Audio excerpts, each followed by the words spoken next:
കള്ളന്മാർ വിലസുന്നു.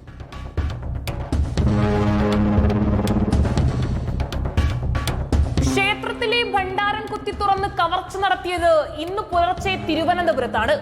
വില്ലാങ്കോട് ആയിരവല്ലി തമ്പുരാൻ ക്ഷേത്രത്തിലാണ് മോഷണം നടന്നത്. 4 ഭണ്ഡാരങ്ങൾ മോഷ്ടാവ് കുത്തി തുറന്നു. ഒപ്പം ഓഫീസിനകത്തെ അലമാര കുത്തി തുറക്കുകയും ചെയ്തു.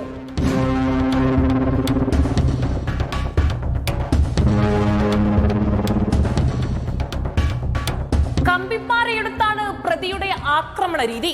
ഭണ്ഡാരങ്ങളും അലമാരകളും കുത്തി തുറന്നത് കമ്പിപ്പാറ ഉപയോഗിച്ചാണ്. ക്ഷേത്രത്തിന് സമീപത്തെ വീടിന് മുറ്റത്ത് നാണയങ്ങൾ കണ്ടതോടെയാണ് വീട്ടുകാർ രാവിലെ ക്ഷേത്രത്തിലെത്തുന്നത്. തുടർന്നാണ് ഭണ്ഡാരങ്ങൾ കുത്തി തുറന്ന് കവർച്ച നടന്ന വിവരം അറിയുന്നതും. 150 വർഷങ്ങൾക്ക് മുകളിലുള്ള പാരമ്പര്യമുള്ള ഒരു ക്ഷേത്രമാണിത്. ഇവിടെ നിന്നും ആദ്യമായിട്ടാണ് ഇങ്ങനൊരു സംഭവം കാണാൻ കഴിഞ്ഞത്. ഈ ഫ്രണ്ടിലിരിക്കുന്ന ഈ കാണിക്കവഞ്ചി പോലും പൊട്ടിച്ചിട്ടില്ല, കുത്തി തുറക്കുകയാണ് ചെയ്തിരിക്കുന്നത്. അതുപോലെ തന്നെയാണ് ബാക്കി കാണിക്കവഞ്ചി കുടങ്ങൾ 4 എണ്ണം കംപ്ലീറ്റ് നശിപ്പിച്ച് ടോയ്ലറ്റിന്റെ സൈഡിൽ കൊണ്ടുവന്ന് എറിഞ്ഞിരിക്കുകയാണ് കാണാൻ സാധിച്ചത്. ആഴ്ചയിൽ 2 ദിവസം മാത്രമാണ് ക്ഷേത്രത്തിൽ പൂജകൾ നടക്കുന്നത്. ഏപ്രിലിൽ നടക്കുന്ന ഉത്സവ സമയത്താണ് ഭണ്ഡാരം തുറക്കുക.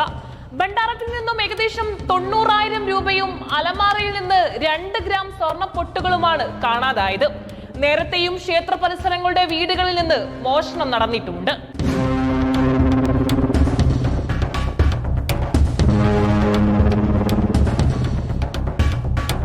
മോഷ്ടാവിനായി അന്വേഷണ സംഘം തിരച്ചിൽ ഊർജിതമാക്കി. CCTV ദൃശ്യങ്ങൾ കേന്ദ്രീകരിച്ചും അന്വേഷണം നടക്കുന്നുണ്ട്. അലഞ്ഞു തിരിഞ്ഞു നടക്കുന്ന ആരെങ്കിലും ആകും ഇതിന് പിന്നിലെന്ന നിഗമനത്തിലാണ് അന്വേഷണ സംഘം. റിപ്പോർട്ടർ അർച്ചന രവീന്ദ്രൻ, റിപ്പോർട്ടർ, തിരുവനന്തപുരം.